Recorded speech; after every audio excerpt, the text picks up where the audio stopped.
Hello and welcome back to Movie Hell. Before we get started, I just want to put out that we really want to hear from you guys. We want to know what you like about the show, what you don't like, what you'd like changed, or any suggestions for what we can do in the future.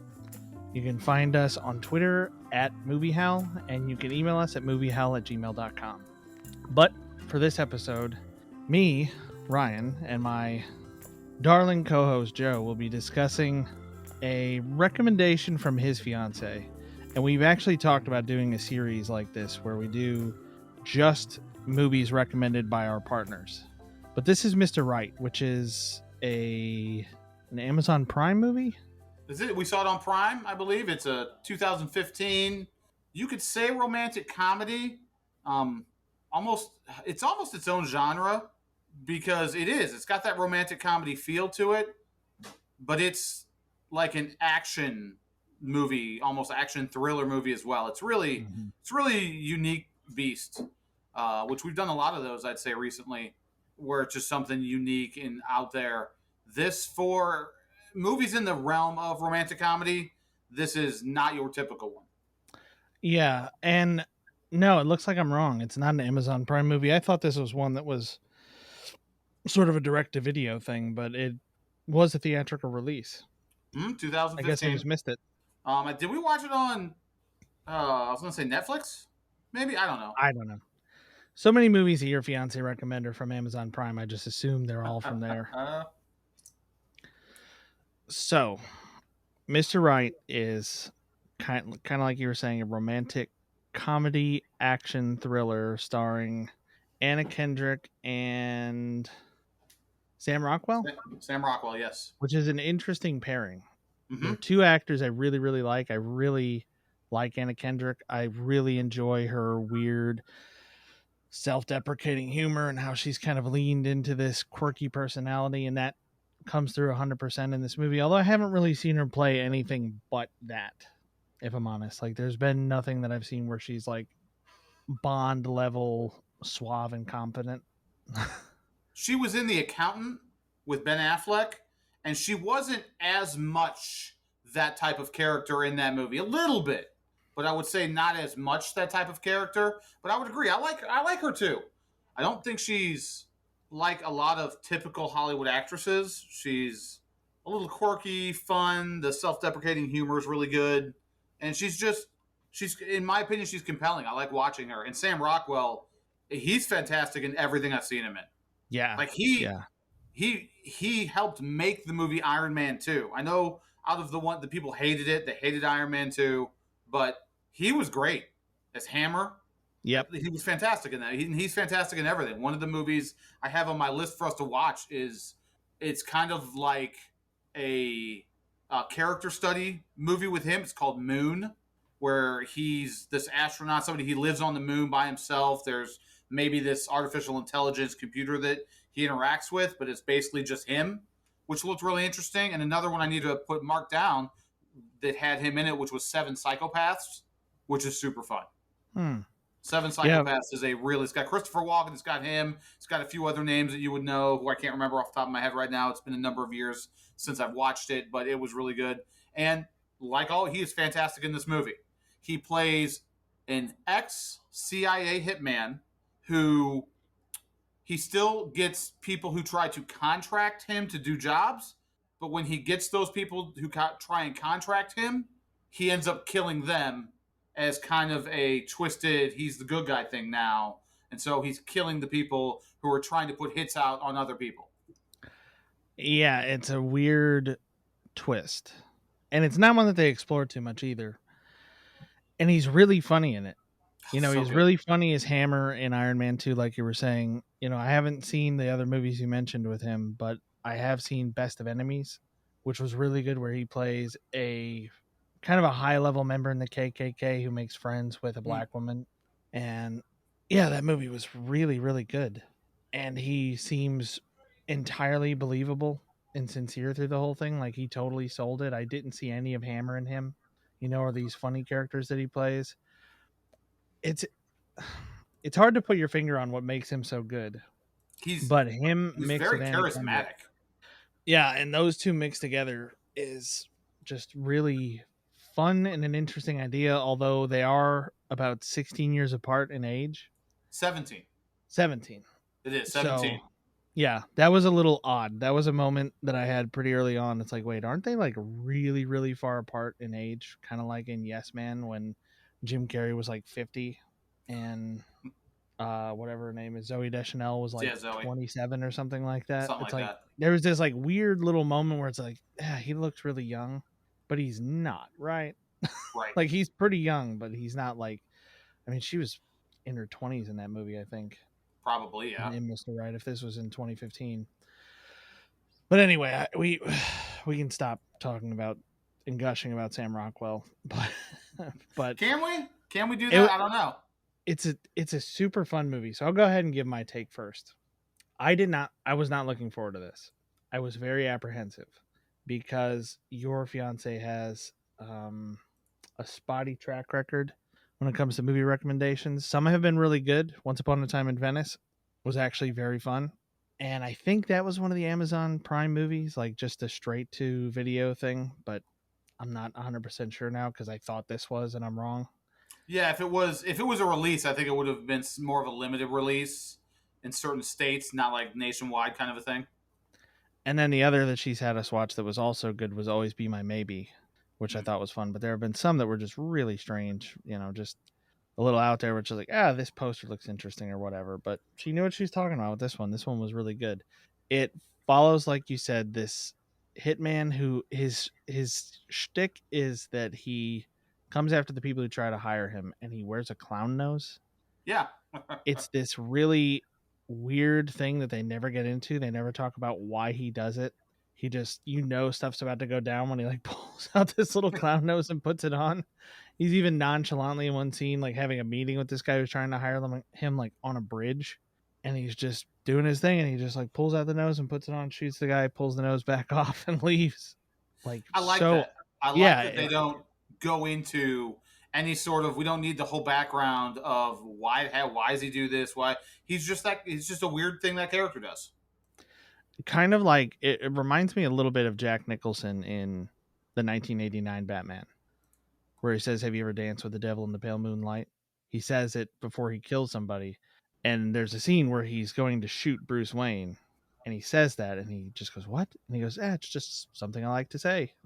Like no big explanation. There's no, it's not this super significant line like where Sam Jackson's repeating that Bible verse all through Pulp Hmm. Fiction, and Yeah, he's just like some dwelling cold on it stuff I and want to thinking say to about him it. Yeah, before I killed him. And then he ends up having like an epiphany with it later on in the movie. And there's a whole, it kind of revolved a little bit revolved around his character with that line. It was a whole thing. Whereas this, not like that. yeah. So it follows Sam Rockwell and Anna Kendrick separately. Rockwell is being hunted by the CIA, being led by Tim Roth, whatever his character's name is, and he we're led to see that he's really really good at what he does. You hear people saying like, "How's he moving like that? How's he doing that?" And at one point, like Tim Roth as Hopper, that's his character name, Hmm.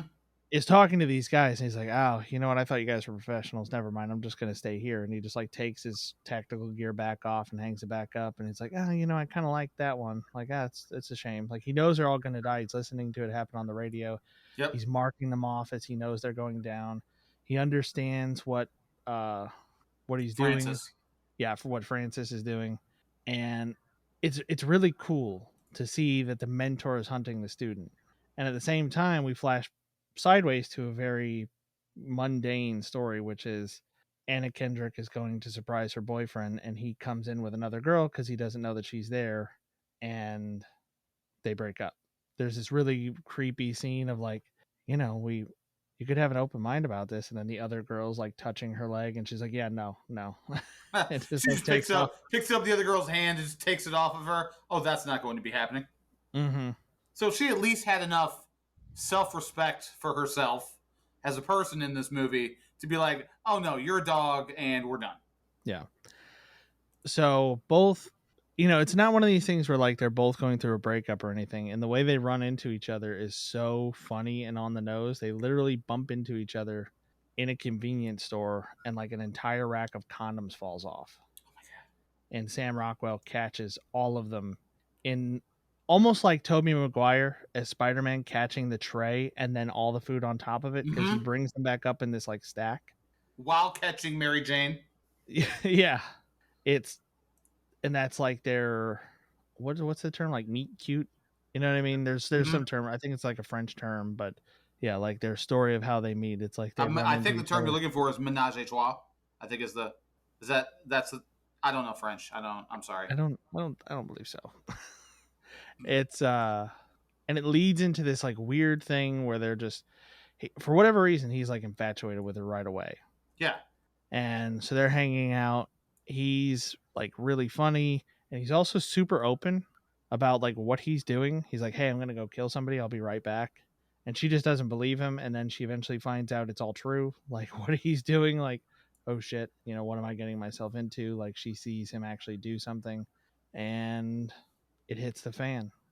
I did. I liked that moment when she actually figured it out and she had more of an honest reaction than you might Mhm. expect out of a character in a movie.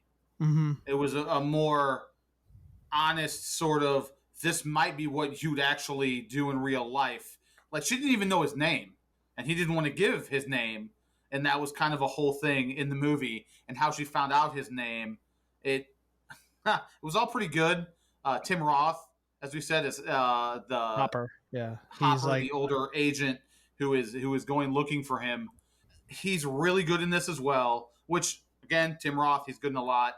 One of the things that happens in this movie that I thought was interesting, with some little trivia here, in this, assuming the fake identity, uh, in this movie, he puts on a gold wedding band.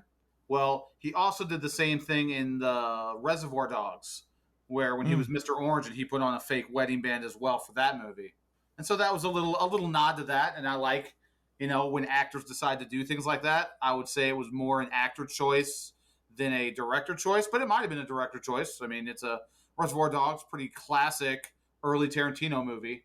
mhm.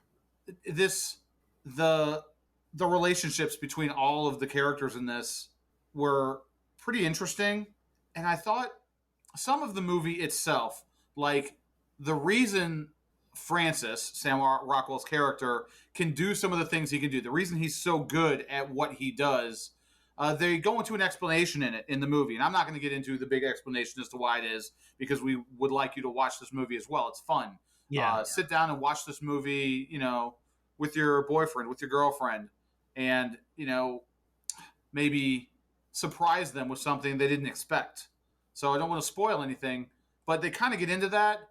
And what is her name? Margaret, Anna Kendrick's character, super Mhm. old school name that she hates. Yeah. She has this, whatever his ability is. She has this same kind of a thing too, and Yeah, there's a it's like back and this forth sort with of them. intuition thing that they've got, and he's like revealing to her that she has it too, and that's why he's into her because he can like feel it coming off of her. Right. And so it's almost a little fantasy like, this little ability thing that they have. It's almost superhero ish. Almost like a And Spidey sense. yeah, but the way they integrated into this ridiculous action love story movie, I don't think it took anything away from it. I enjoyed how they weaved it in, and how her having no knowledge of anything that has to do with that world. She was just an average person, never involved in any sort of fighting or any stuff that you would have to know how to do, that had to have been trained how to do to be a part of the world that he came from. And even later on in the movie, there's a scene with her and her trying to defend herself. And it didn't feel like it does in some movies that they've been putting out recently, that I know you and I have talked about, how you've got, and she's what, buck 30, buck 40 maybe? She's not Yeah. big. And, going up against this 220-ish, 240-ish kind of a guy, and you see that stuff and it doesn't feel earned, it doesn't feel right. I was fine with it in this movie. The way everything turned out, how it all played out, it was great. It was just a fun time. Yeah, they balanced that part really well. That was one of the bits that I really, really liked about it a lot. Like it's hard for me to express how happy I was with the way they did that. because there is this balance that they had to strike between her, what she's doing, because we know she has this innate ability. It's just built in. We've seen it kind of demonstrated. And like you were saying, the stuff that she doesn't know because she wasn't trained. Like she didn't know, anything about weapons or fighting or whatever. She just had this kind of ability to sort of move and predict and, sort of get, I guess not guess, but just understand consequences of particular actions so she can anticipate events Mm-hmm. more quickly and more accurately and whatever, and it helps her to defend herself. But yeah, like you're saying, in that particular scene, it makes perfect sense. Like the way the fight goes down makes perfect sense. The way she reacts makes perfect sense, given the logic of the movie. She's not doing anything she should not be able to do, like in Rise of Skywalker, where for whatever reason Rey is able to. I know this is like the default, like terrible movie with unearned stuff, but you've got Finn, who is a trained soldier. He's a stormtrooper. He's been a soldier his whole life. And Rey is force sensitive, so I could understand her maybe being able to kind of keep up with him against Kylo Ren. But Kylo Ren is also force sensitive and has been trained. And she's able to hold her own against him like the first time she ever holds a lightsaber, which makes no sense. No sense. Because Luke was also force sensitive, had some training, and got the tar kicked out of him, since I don't want to put the explicit tag on this episode, by Vader in their first encounter. Like that felt like it was unearned. There's a lot in that movie that felt unearned. There's a lot in a lot of movies that's unearned, where people just suddenly can do things because the plot needs it to happen. Mm-hmm. And they did really well with this, because I was worried. It was like, oh no, like are they gonna have her be used against him, maybe because she has a similar ability, and suddenly she's going to be as good as him, like he's been doing this stuff for years and trained to do it, and he's been a professional killer?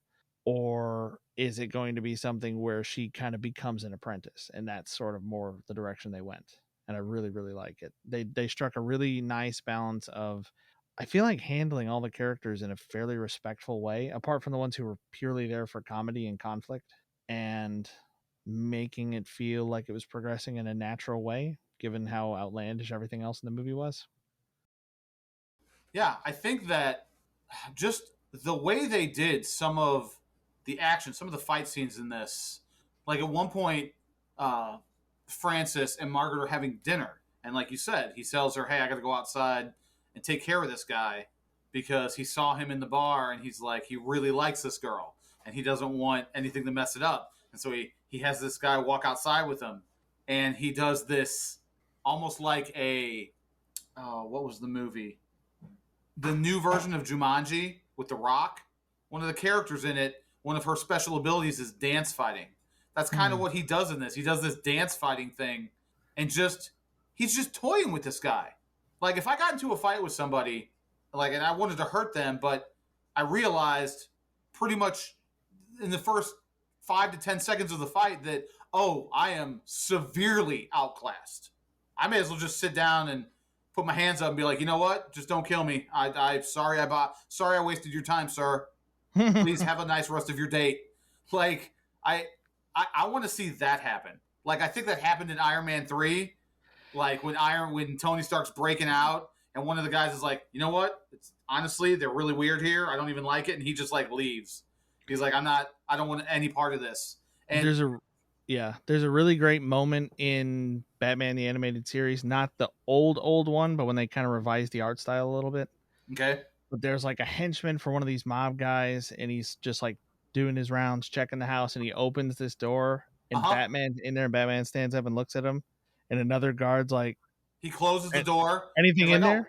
Yeah, is there anything in there? And the guy just closed the door and he's like, nope, nope. and just walks away. I Like, think I sent you that clip recently you because might I found have. it had it come up on YouTube, and I was like, I got to share it. It's just because we had just watched that Batman movie and reviewed it, and it was out of that same kind of time frame. It was great, And and yeah, there's also the scene in one of the Austin Powers movies where it's Michael Caine, because he's like a veteran spy in that movie, and he's just mhm. talking to one of the henchmen. He's like, "Do you know how many nameless henchmen I've killed over the years?" He's like, "Go ahead, just lie down, Yeah, throw the you gun don't over even have a there." name tag. You're done. Yeah. But yeah, he's fighting this guy, and the way some of these things played out, whether it's him killing people, and he kills this guy too, but how this fight progresses, and he's just one on one utterly outclassed, and even when it's multiple people, there's some shootouts where he just does some stuff and just puts a bunch of people down. He's like, all right, do the rest of you want to turn out like those guys are? I mean, now might be the time to. And I think one or two of them like take off. They Yeah. like just run away. They're like, nope, I don't want any part of this. And moments like that were really fun in this movie. And this is not a movie that takes itself seriously. It knows what it's trying to be, but it has things like that, like real life moments. Her reaction when she finds out what he actually does, or these people who are like, you know what, they just paid me for like a day. I'm not dying for this. I have no honest loyalty to them. I'm out of here. That kind of thing. One of the co-stars of this movie, we came to find out, was RZA from uh, Wu Tang Clan, and I thought that was fairly interesting. He played one of the henchmen helper guys who they're like bringing in to help hunt this guy. Yeah, he was Steve, the one that had the antique shotgun. Yeah, it was he was a good character, and there's a whole other plot about these gangster guys who want to They're get. basically, yeah, maybe we shouldn't reveal this part of it, but they're basically trying to use Francis as a pawn. Yes. Yeah, they want to just use him for their own gain. And it's like a whole subplot of the movie that's rolling. And there's a couple of gangster brothers who I liked the relationship between those two was pretty Yeah. fun and how that all played out. This was, and I know you said as far as, my fiance and some of the movies she's recommended, but if we're honest, some of the movies both you and I have recommended for this podcast, we afterwards were like, either you or I were like, I'm not picking movies anymore. You're going to pick some movies for a while, or you tell me, okay, you can pick the movies for a while, because every now and again you try something, you think it looks okay, and you're like, that was not what I wanted it to be. Or not what I remembered it being. Right? Yeah, Like, something I'm like sure if that. I watched the original Power Rangers movie, it would not be what it was when I was watching it, sitting on the floor in my grandma's house, like while she was watching me and my parents were away, on a VHS tape. Like, that was a whole different time of my life, different time in the world. Probably doesn't hold up. So that's kind of an interesting part of doing this podcast, that we will find in some places where our tastes have changed. Because Equilibrium is one of my favorite movies ever. And I've had these moments where I've watched that or parts of it and kind of thought, like, is this what I thought it was? Like, is this as good as I thought it was? Like, I'm not 100% sure. When I've liked it for so long, Mm-hmm. it's one of But those things yes, where just to answer maybe it that, doesn't yes, it live is up as to good my as you thought it memory. was. Absolutely. It's I first time I saw it blew my mind, but Hmm. it's because some of the action stuff, some of the stuff they do in that movie is a bit ridiculous, and you watch that, and that's what I know you can end up questioning later on, like, really, this is what I thought was super cool, but it's really the subtext of the movie, what it's truly about, Mm, that's why that movie's so good. Talking about emotion or giving up your emotions and what that means, the rule of Big Brother over everybody, and that's based on the Ray Bradbury book Fahrenheit 451. That's why it was so good. yeah. Based on something that was written by somebody who's really good and just adapting it in a very interesting way, which at the time for us, for the age group we were, just do you see what he did? He killed those four guys. It was so cool. Like, yeah, we can look at that stuff, and some of it might be a little hammy or not. It didn't age as well as we would like, but everything else with the movie is good. Now, this is the kind of movie, whether we see this 30 years from now, this is going to age well. Like, I see no reason why this would. Everything about it, it's just fun. The way the gunplay, the characters, there's no reason that this 20, 30 years from now won't be just as much fun then as it is right now. We Yeah, won't there's watch nothing it that then and be like, did we really like this? Was it really? Yeah, it was good, because that's just what it is. yeah, there's nothing that ties it to a particular time period Mhm. or feeling or something that can be dated. It's kind of funny to listen to older, like, pop music and hear people reference like Blackberries and beepers and stuff like that. Like, I was listening to, or even Oh my god, what was I listening to? I was listening to like Tupac or something the other day. Like I just had this random station on Sirius playing, and they mentioned pagers. It's like, whoa, that really like dates this song, like way more than I thought it would. You know what I mean? Yeah. And there's none of that. A lot of these shows that we've been watching and movies do a good job of avoiding showing anything. Or if there is a phone, there's like a case on it. Or I think one of the ones that actually handled it the best was probably The Spirit, Yeah, based you off the talked about comic that one book. before. Yeah, Not one because we've they watched together, but you've no, referenced it. yeah, they make the technology is very ambiguous. Like the cars look like they're from the 50s, but then there were like phones and technology that looked more advanced than what was available at that time, like for the normal consumer. But then you might see like a CRT TV or like a typewriter over here. It was just Hmm. all over the place and made it really tough to nail down. And in this, yeah, they did a good job of making it kind of timeless. Another movie we just watched that was similar to that, just based on how the movie was, what it was about, I would say it would be The Golden Compass. Hmm. That steampunk style, you'd never really be able to place where because it's just its own story, like in an alternate universe kind of a thing. So there's no real worry about it being dated to any specific time. Yeah, I think it's filmed in a way that sort of dates it. You know, there's like a certain style that it seems to adhere to. There's like this young adult or like kid kind of Mm, vibe to it. It's very much trying to be like the other movies that were trying to be like Harry Potter back at that time, or maybe like Lord of the Rings. And yeah, yeah. they all had kind of a similar feel in how the CG looked and how the scenes were set up and some of the sets. Um, but that's about it. I mean, I didn't know what year it was from. I thought it was more recent than it really was. But One are one we thing at I that will point? say about this movie, Mr. Right, as I'm going through the just a photo gallery of different stuff. I really liked his outfits in this. Francis's, however. So it's just a lot of different, whether just nice suit or he's when he goes on his first date with her and he's got this wild, almost like a Hawaiian shirt, but it's not that like the normal flowery Hawaiian print. It's just a very loud kind of a thing he's got going on. Yeah, it was just a It, short sleeve button up. But yeah, like with a loud pattern. some of the outfits, some of the things in this are just it's just fun. So much of this was surprising. It wasn't at all what I expected when she was going to turn on a movie called Mr. Right, Yeah. and it was mm, mm. Have whoever you're with sit down and watch it with you. Surprise them with it. If neither one of you have ever seen it, just sit down and check it out. There's something kind of for everyone with it, and I'm really glad that she made us watch this. Yeah. It was a good way to kill a couple hours while we were waiting on people to arrive. Absolutely. Good enough that we're doing this. And it's refreshing also to see a movie that relies less on CG. There was some, but not a lot. Yeah. You know, I was just watching it was something about the Lord of the Rings series, but they were kind of talking, you know, about how the original trilogy looks versus how the Hobbit looked because it was like 90% CG for the Hobbit and Mm, mostly practical a for the lot, other. yes. And it's like that, yeah, it's going to age better. The originals are going to age better. And a lot of older action movies, like even Terminator, still looks pretty good because most of it was practical.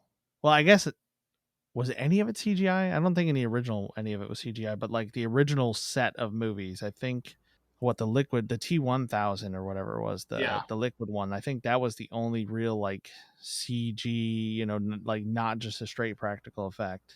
And it was for the time just mind Really well blowing. done. Yeah, I Really remember well being done. like, "Oh my god, they can do anything now. Yep. They can just put anything on screen. Like this is incredible."